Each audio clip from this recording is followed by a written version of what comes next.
Hello friends, welcome to study IQ। आज हम लोग बात करने वाले हैं ट्री रिंग्स के बारे में।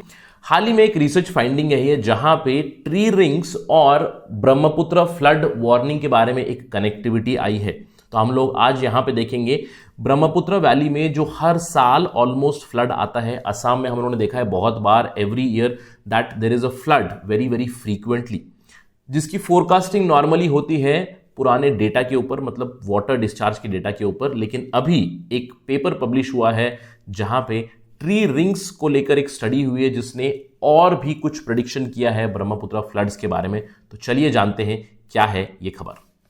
लेकिन उससे पहले मैं हूं आपका दोस्त राहुल सायगांवकर। अगर आप मुझे फॉलो करना चाहते हो you can follow me on the ID Rahul Sai 222। अगर आपको कोई डाउट है, क्वेरी है, you can directly message me on Instagram.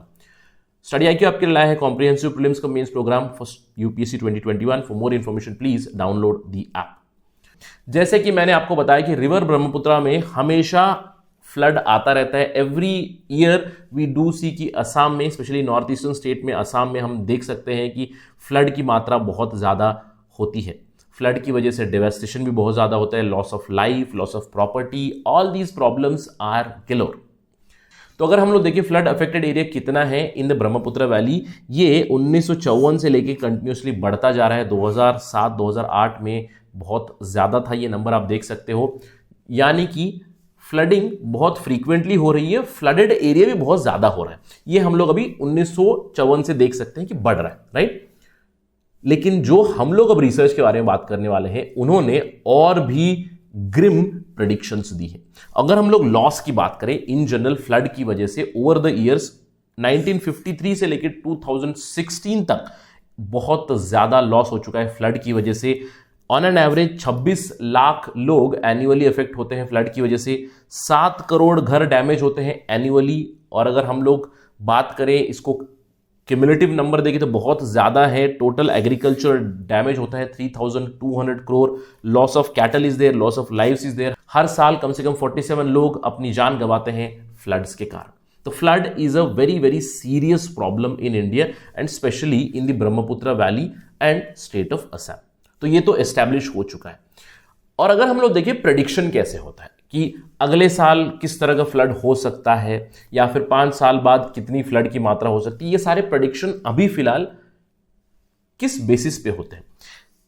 अभी के जो प्रेडिक्शन होते हैं वो सारे डिस्चार्ज गेज रिकॉर्ड्स पे होते हैं। डिस्चार्ज गेज रिकॉर्ड मतलब कि एक जगह से आप पानी का डिस्चार्ज देखोगे ब्रह्मपुत्र रिवर का, और वो रिकॉर्ड्स मेंटेन किए गए 1950 से लेकर। तो इन करेक्शन, तो इस डेटा के ऊपर हम लोग एक फोरकास्ट लगा सकते हैं कि इस साल इतनी बारिश होगी, इतना डिस्चार्ज होगा, तो इतना फ्लडिंग हो सकता है। तो तैयारी कर लेंगे उस हिसाब से। तो अभी तक का ये हमारा एक्सपीरियंस रहा है। लेकिन जिस स्टडी के बारे में बात कर रहा हूं, उस स्टडी ने हाल ही में नेचर कम्युनिकेशंस नामक एक जर्नल में अपनी स्टडी पब्लिश की है, जहां पे उन्होंने एनालाइज किया है ट्री रिंग्स को। मैं आपको थोड़ी देर में बताऊंगा ट्री रिंग्स क्या होते हैं। इस ट्री रिंग के बेसिस पे उन्होंने एनालिसिस करके ये बताया है कि आगे और भी ज्यादा फ्लडिंग आ सकती है ब्रह्मपुत्र वैली में। तो इनके रिजल्ट्स बहुत ही ज्यादा सरप्राइजिंग है। तो चलिए देखते हैं क्यों ये सरप्राइजिंग है। देखिए यहां पे मैंने एक खबर डाली है, Assam devastated by floods during the कोविड-19। तो इस साल का ये खबर है, 70 लाख पीपल अफेक्ट हो चुके हैं, असम के CM सर्बानंद सोनोवाल ने कहा, राइट। तो इस खबर को अगर आप देख के डर रहे हो कि बहुत ज्यादा फ्लड हो चुका है, 70 लाख लोग इफेक्ट हो चुके हैं, अगर आपको ये लग रहा है कि ये न्यूज बैड है, तो और भी ज्यादा बुरी खबर है। जो ट्री रिंग एनालिसिस की है, उस ट्री रिंग एनालिसिस के तहत जो 1950 के बाद फ्लड हुए हैं वो तो बहुत ही मामूली फ्लड्स हैं, क्योंकि इससे पहले बहुत बड़े बड़े फ्लड आ चुके हैं। 1300 से लेकर डेटा एनालाइज किया गया है, पहले इससे भी बड़े फ्लड्स आते थे। और अंदेशा ये लगाया जा रहा है कि आगे भी ऐसे ही फ्लड और ज़्यादा फ्रीक्वेंटली आएंगे और ज़्यादा डिस्ट्रक्टिव फ्लड्स रहेंगे ब्रह्मपुत्र वैली में। ये प्रीवियस डेटा को स्टडी कर कर बता रहे हैं। तो चलिए देखते हैं क्या है इस स्टडी की फाइंडिंग। लेकिन उससे पहले मैं बताता हूं कि ट्री रिंग से इन्होंने क्या एनालाइज किया। अगर हम लोग ट्री रिंग की बात करें, अगर आप एक एंशिएंट पेड़ का एक ट्रंक कट करें तो ट्रंक आपको कुछ इस तरह दिखेगा। इसका गर्थ काफी बड़ा है, इसके अंदर आपको बहुत सारे रिंग्स दिख रहे हैं। These are called annual rings. हर साल एक नया रिंग आता है, ग्रोथ रिंग कहते हैं इसको। तो इससे हम लोग एक हिस्ट्री का अनुमान लगा सकते हैं। इनफैक्ट एनुअल रिंग से हमें और भी बहुत ज़्यादा डेटा मिलता है, एनवायरमेंटल स्टडी भी होती है इस चीज़ से, तो इसी बेसिस पे उन्होंने ये स्टडी की है। अगर हम लोग एनुअल रिंग की बात करें, जब भी बहुत ज़्यादा रेनी सीजन होता है, जब भी बारिश ज़्यादा होती है, तो एनुअल रिंग जो होता है वो बड़ा होता है, उसकी विड्थ ज़्यादा होती है, और जब ड्राई सीजन होता है तो उस एनुअल रिंग की विड्थ छोटी होती है।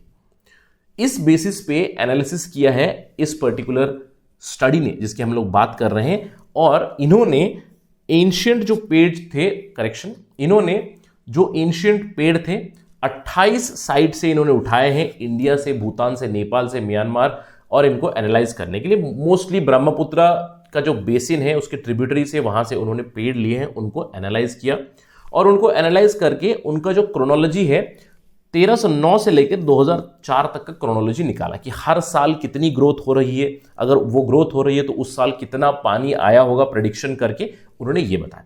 तो उस डेटा की बिना पर उन्होंने ये कहा है कि जो 1956 से लेके उन्होंने ये कहा है कि 1956 से लेकर 1986 तक जो बारिश हुई, जो वेट सीजन था, वो केवल 13th परसेंटाइल था जो बारिश हुई है 1300 से लेकर। मतलब 1956 से पहले बहुत ज्यादा वेट सीजन होता था, 1300 से लेकर 1956 तक बहुत ज्यादा वेट सीजन था, और जो 1956 के बाद बारिश हुई है वो तो बहुत ही मिनिस्क्यूल है। इनफैक्ट 1986 के बाद भी जो आई है that is a little higher, 22nd percentile बनता है टोटल अमाउंट का। तो इन सब से हमें क्या पता चल रहा है कि 1300 से लेकर 1956 तक बहुत ज्यादा बारिश होती थी ब्रह्मपुत्र में, जो भी ये एनुअल रिंग से इन्होंने एनालाइज किया है। ऐसा नहीं है कि ड्राई सीजन नहीं होते थे, ड्राई सीजन भी काफी मिले हैं, 1400-1500 में जरूर मिले हैं ड्राई सीजन, लेकिन इस स्टडी ने डिस्टिंक्टली ये बताया है कि वर्स्ट स्पेल्स ऑफ रेन आए थे, मतलब बहुत ज्यादा बारिश हुई थी, बहुत ज्यादा डिस्चार्ज हुआ था, बहुत ज्यादा फ्लड्स हुए थे, ये अनुमान लगाया जाता है 1560 से लेकर 1600 में, 1750 से लेकर 1800 में, और 1830 से लेकर 1860 तक की अवधि में बहुत ज्यादा बारिश हुई थी, बहुत ज्यादा फ्लडिंग हुई होगी ब्रह्मपुत्र वैली में, जो अभी कंपेरेबल भी नहीं है। और अगर अभी जो मैंने आपको न्यूज़ बताई जहां पे 70 लाख लोग इफेक्ट हुए हैं 2020 में, तो वो अगर आपको बहुत ही बैड न्यूज़ लग रही है, तो इस फाइंडिंग के अनुसार आगे चल के we are up for a disaster और अ ह्यूज कैटास्ट्रोफी। अगर हम लोग देखें कि साइंटिस्ट ने क्या कहा है इस चीज पे, साइंटिस्ट ने यह कहा है कि जो फोरकास्टिंग मेथड्स अभी तक हम लोगों ने जो यूज किया है, जो डिस्चार्ज गेज के बेसिस पे यूज करते हैं, वो काफी अंडर एस्टिमेट करते हैं फ्लड के हजार्ड का। वो अंडर एस्टिमेट करते हैं एटलीस्ट 24 to 36% तक अंडर एस्टिमेट करते हैं। तो अगर वो कह रहे हैं कि फ्लड आ सकता है, इतने एक्सटेंड का फ्लड आ सकता है, उसको आप 25% इंक्रीज करके देख लीजिए, you will get the real number according to these scientists. और अगर हम लोग ये ट्री रिंग एनालिसिस की बात करें, it is also in line with climate models, क्योंकि क्लाइमेट मॉडल हम लोग देखिए, क्लाइमेट मॉडल में वो क्लाइमेट चेंज की बात करते हैं, ग्लोबल वार्मिंग की बात करते हैं। जो नए साइंटिफिक क्लाइमेट मॉडल्स है उनका ये कहना है कि ब्रह्मपुत्र वैली में बहुत ज़्यादा बारिश होगी आगे चलकर, क्योंकि कार्बन डाइऑक्साइड की मात्रा बढ़ रही है, यानी कि गर्मी बढ़ेगी, एवापोरेशन बढ़ेगी, और कुछ कुछ जगह पे बारिश बहुत ज़्यादा इंटेंस होगी। और हम लोग जानते हैं कि north eastern region is known for heavy rainfall, तो आगे चल के यहाँ पे और भी बड़े बड़े फ्लड्स आएंगे, और भी ज्यादा वेट मॉनसून रहेगा यहां पे इन द ब्रह्मपुत्र वैली। तो this is a warning sign. तो ये क्यों जरूरी होता है हमारे लिए, ये फाइंडिंग जो है ये काफी ज्यादा जरूरी हो जाएंगे नॉर्थ ईस्टर्न रीजन के लिए, स्पेसिफिकली असम के लिए। क्यों?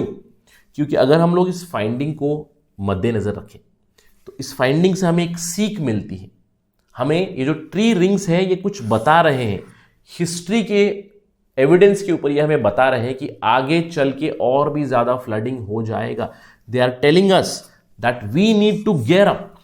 आगे चल के ब्रह्मपुत्र वैली में और भी ज्यादा बारिश होगी, और भी ज्यादा फ्लडिंग होगी, तो इन सब से हमें तैयार होना चाहिए, सरकार को तैयार होना चाहिए। The government must be ready with the plan for future.